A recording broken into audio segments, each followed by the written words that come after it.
La fe cristiana no es una teoría ni una ideología.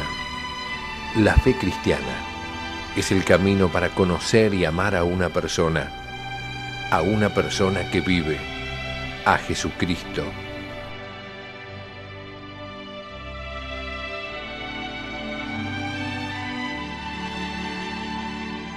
La fe cristiana, un curso del Instituto de Formación Teológica por Internet que quiere ayudarte a crecer en el amor a Jesús, nuestro Señor.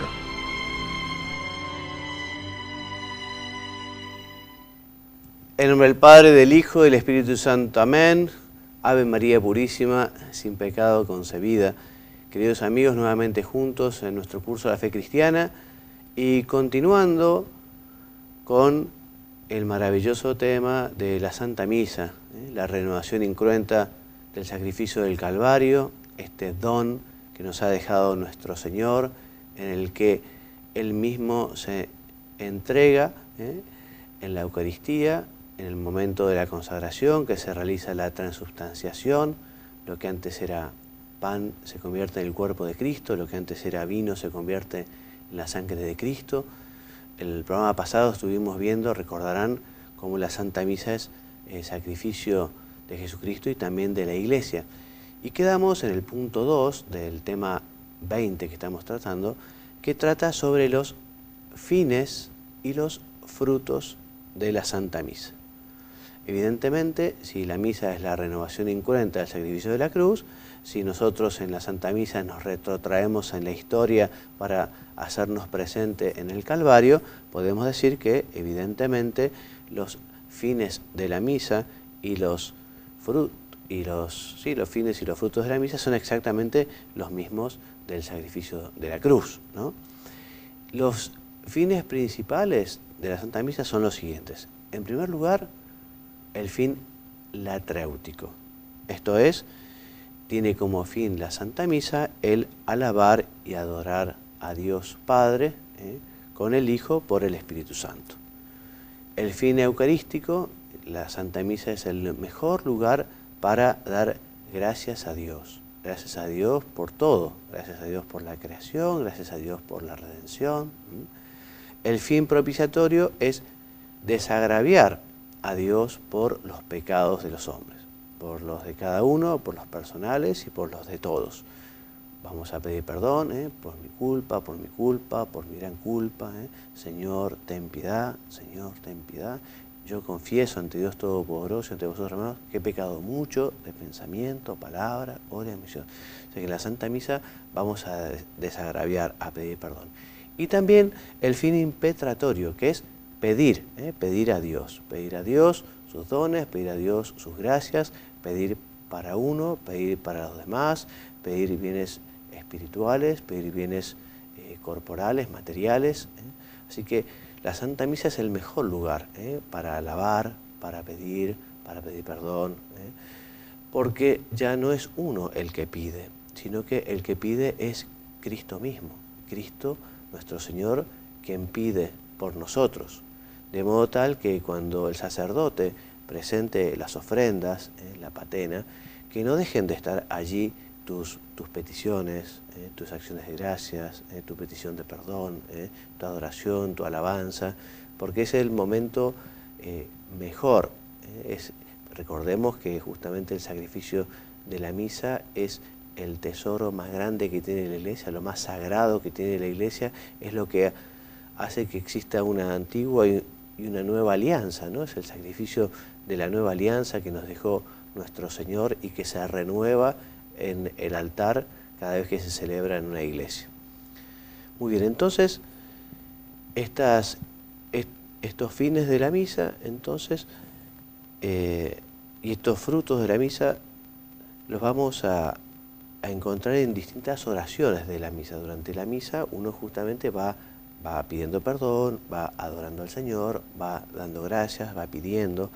Las oraciones principales en las que nosotros adoramos, pedimos, damos gracias son el Gloria, el Credo, la Anáfora o plegaria eucarística, el Santo, la Epíclesis, la Anamnesis, todas las intercesiones, la doxología final, por Cristo, con Él, en Él, a ti Dios Padre Omnipotente, en la unidad del Espíritu Santo, todo honor y toda gloria por los siglos de los siglos.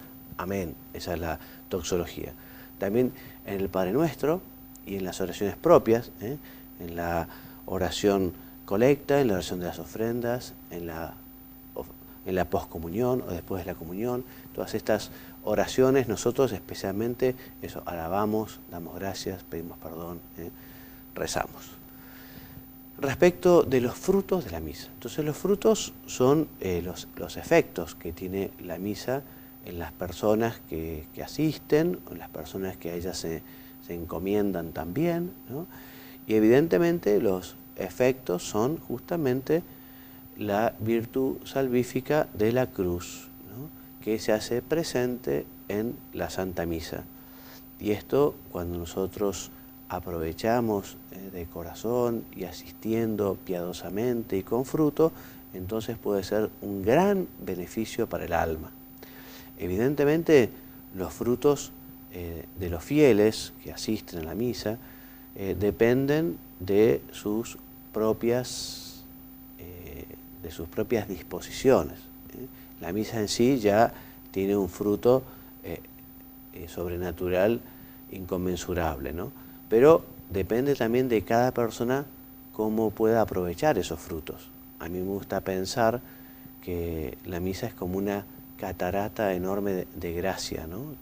A la que uno puede acercarse o con un vaso, o con un balde, o con un tonel o un camión cisterna, ¿no? O sea que en la medida en que uno está mejor preparado, mejor puede aprovechar todos esos frutos que se nos ofrecen en la Santa Misa.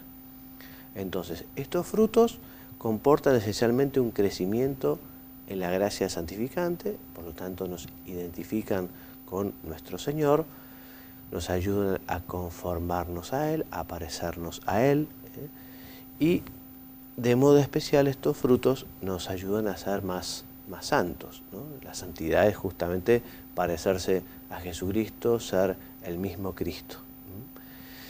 Por tanto, participan de manera diversa de los frutos de la Santa Misa, toda la Iglesia, el sacerdote que celebra, los que unidos a él concurren a la celebración eucarística, todos los que participan en la Santa Misa, también aquellos que sin estar presentes están unidos a esa misa, y también podrán adquirir esos frutos, esos beneficios de la misa, aquellos por quienes se aplica la misa, tantos vivos como difuntos, porque en la Santa Misa podemos ofrecer justamente esos sufragios que necesitan las benditas ánimas del purgatorio para poder pasar al cielo, para poder alcanzar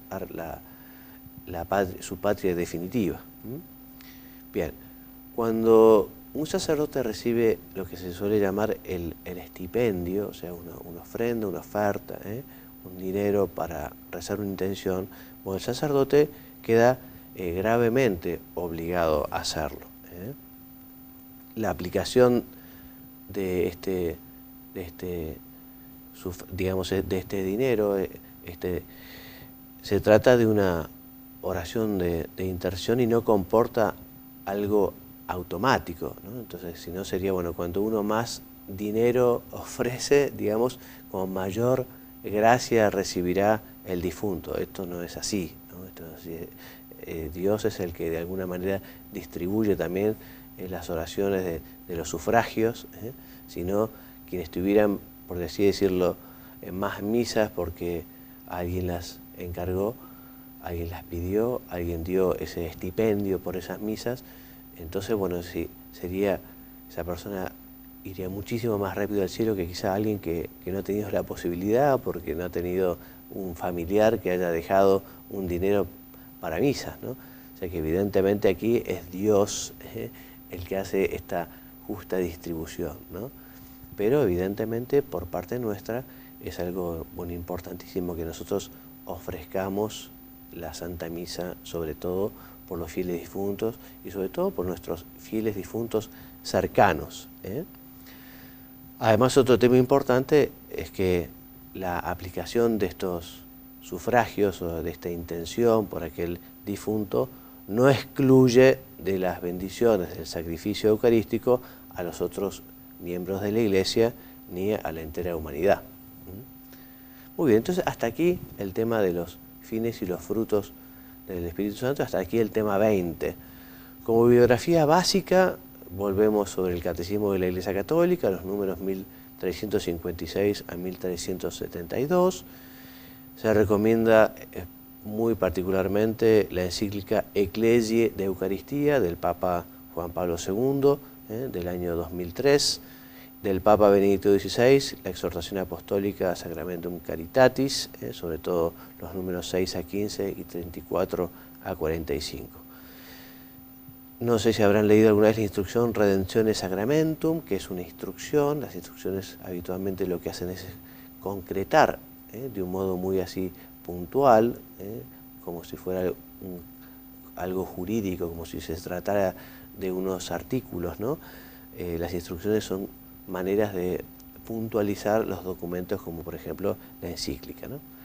Encíclicas. Bueno, y después lecturas recomendadas, la homilía, la Eucaristía, Misterio de Fe y de Amor de San José María Escrivá, la Eucaristía, Centro de la Vida de Elkan Ratzinger, del Papa Benedicto XVI, de Javier Echeverría, Eucaristía y Vida Cristiana, de García Ibáñez, la Santa Misa, Centro y Raíz de la Vida Cristiana, en fin, y también de Villar y Arocena y Tusé, la Eucaristía en el Diccionario de Teología de UNSA. Muy bien, y pasamos al tema 21, que también es sobre la Sagrada Eucaristía, y concretamente el punto 1 es la presencia real de Jesucristo en la Eucaristía.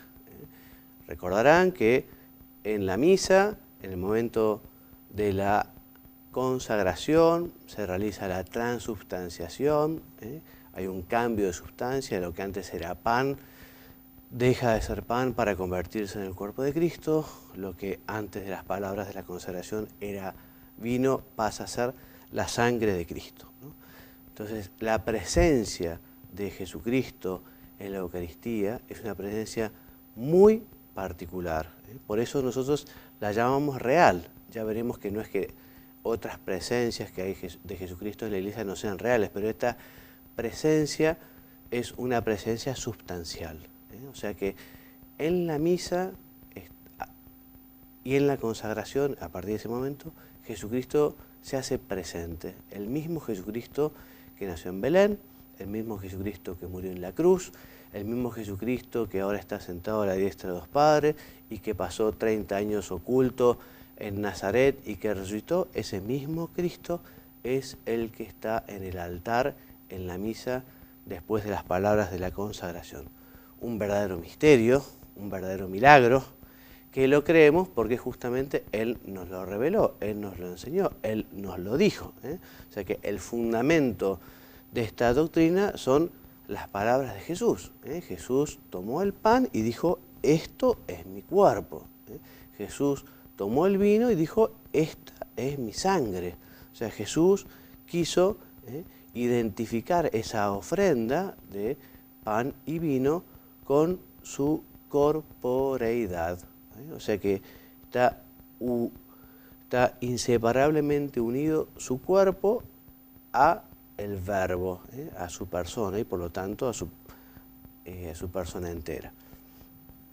Ciertamente Cristo Jesús está presente de múltiples maneras en la Iglesia, es lo que les decía recién, ¿no? O sea, que Jesús está presente en su palabra, Jesús está presente en la oración de los fieles, Jesús está presente en los pobres, en los enfermos, donde Jesús dijo, donde hubiere dos o más en mi nombre, allí estaré yo en medio de ellos. Jesús está presente en los encarcelados, Jesús está presente en los sacramentos, muy particularmente en el sacerdote, cuando en su persona consagra o absuelve, pero sobre todo Jesucristo está presente en las especies eucarísticas. La singularidad de esta presencia eucarística de Cristo está en que en el Santísimo Sacramento se contiene verdadera, real y sustancialmente su cuerpo, su alma y su divinidad. Es el mismo Cristo, como decíamos, que nació en Belén y que murió en la cruz. Es el mismo Cristo que está sentado a la diestra de Dios Padre. Denominamos este tipo de presencia real como real, no porque las otras no sean reales, sino por la excelencia de esta presencia, porque se trata de una presencia substancial. Y por ella Cristo, Dios y hombre, se hace totalmente presente. Por eso visitar a Jesús en el sagrario, recibir a Jesús en la Eucaristía, es hacernos Cristo. Ya recordaremos cómo Santo Tomás nos dice que cuando uno toma un alimento, ese alimento se hace parte nuestra, se hace músculo, se hace, en fin. En cambio nosotros cuando recibimos a Cristo nos convertimos en Él, ¿no? O sea que realmente es un don maravilloso el del hombre de contar con esta posibilidad. El término substancial trata de indicar la consistencia de la presencia personal de Cristo en la Eucaristía. Esto no es simplemente una figura capaz de significar y de estimular la mente a pensar en Cristo presente, en realidad en otro lugar, en el cielo. No es un simple signo a través del cual se nos ofrece la virtud salvadora o la gracia que proviene de Cristo, sino que la Eucaristía, y acá está bien resaltado en amarillo, la Eucaristía es presencia objetiva del ser en sí, la sustancia del cuerpo y la sangre de Cristo. Es decir, su entera humanidad, inseparablemente unida a su divinidad por la unión hipostática, aunque velada por las especies o apariencias de pan y vino. Por tanto, la presencia del verdadero cuerpo y de la verdadera sangre de Cristo en ese sacramento no se conoce por los sentidos, porque los sentidos nos engañan, sino por la fe, la cual se apoya en la autoridad de Dios, que no puede engañarse ni puede engañarnos. Y fue el mismo Cristo quien nos ha revelado esta fe. Así lo expresa muy bien la estrofa del Adoro te devote, este himno compuesto por Santo Tomás de Aquino, cuando dice: al juzgar de ti se equivocan la vista, el tacto, el gusto, pero basta con el oído para creer con toda firmeza. Creo todo lo que ha dicho el Hijo de Dios. Nada es más verdadero que esta palabra de verdad. O sea que nosotros amamos y creemos en la Eucaristía porque tenemos fe, porque nuestro Señor nos lo reveló, porque Él nos lo enseñó, porque nosotros confiamos en su palabra, que eso es tener fe, no porque nosotros lo podamos percibir con nuestros ojos o con nuestro gusto o con nuestro tacto. La transubstanciación, ya hemos hablado, así que ya saben seguramente también qué es perfectamente la transubstanciación, ¿no? Entonces, esta presencia verdadera, real y sustancial de Cristo en la Eucaristía supone una conversión extraordinaria, una conversión, un cambio de sustancia, algo que deja de ser lo que es para ser otra cosa. El mismo Jesucristo lo dijo: tomad y comed, esto es mi cuerpo, tomad y bebed, esta es mi sangre. Es Jesucristo el que nos revela este cambio. En efecto, estas palabras se hacen realidad solo si el pan y el vino cesan de ser pan y vino y se convierten en el cuerpo y la sangre de Cristo. Porque es imposible que una cosa sea al mismo tiempo dos a la vez. No puede ser el cuerpo de Cristo y a la vez pan común, ni puede ser a la vez la sangre de Cristo y vino de vid, ¿no?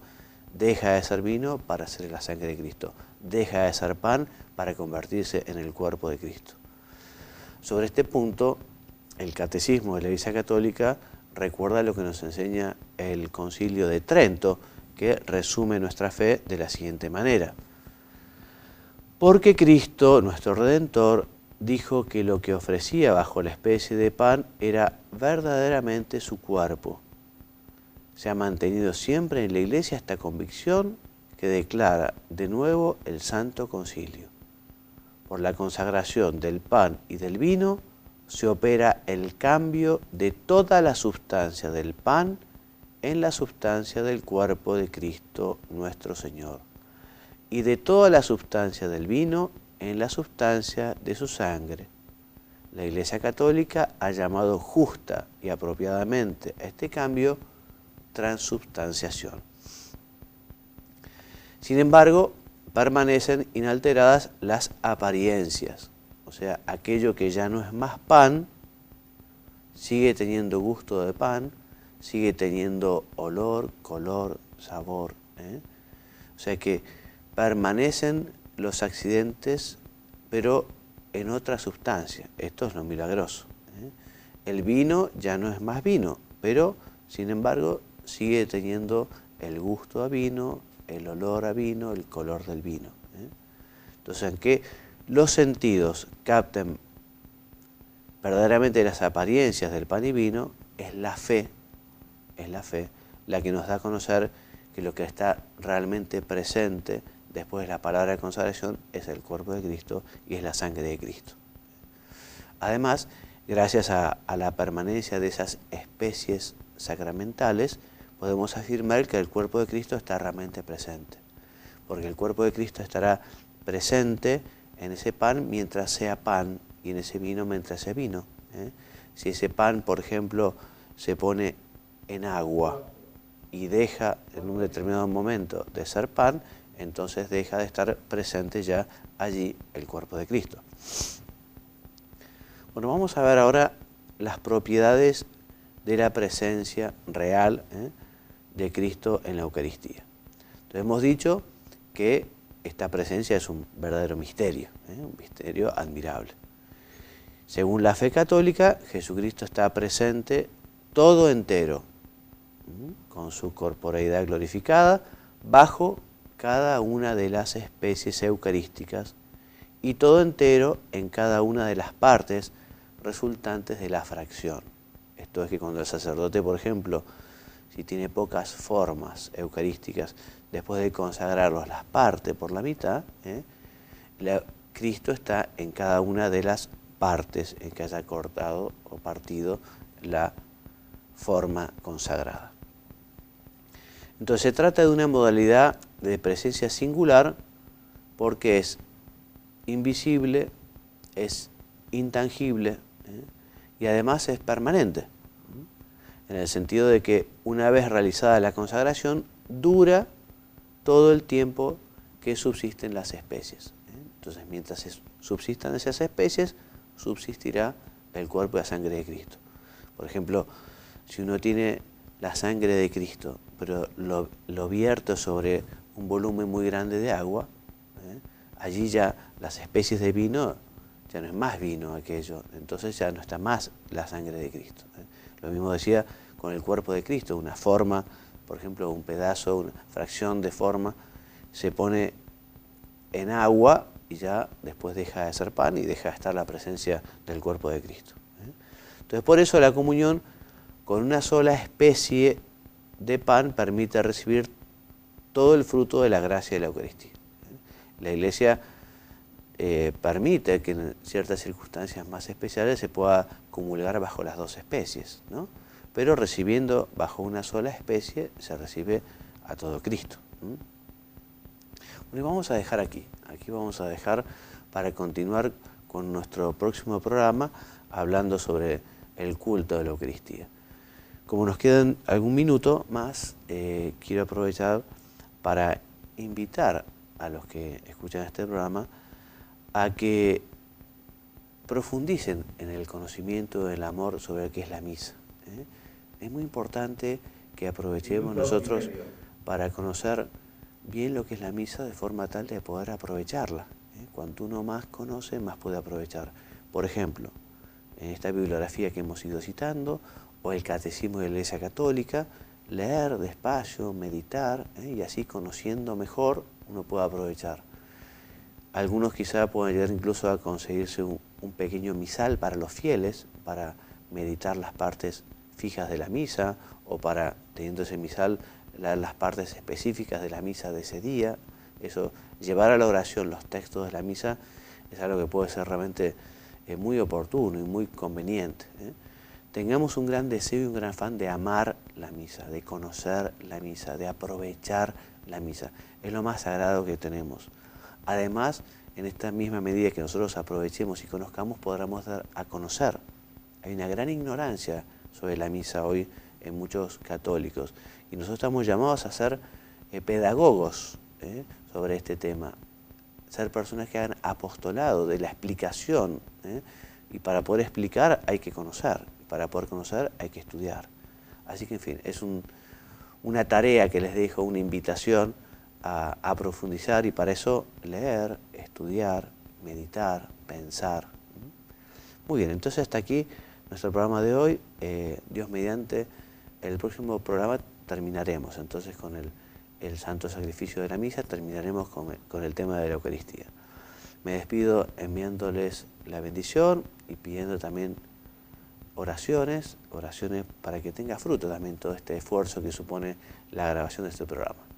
Queridos amigos, me despido enviándoles la bendición de Dios Todopoderoso, Padre, Hijo y Espíritu Santo. Amén. Muchas gracias.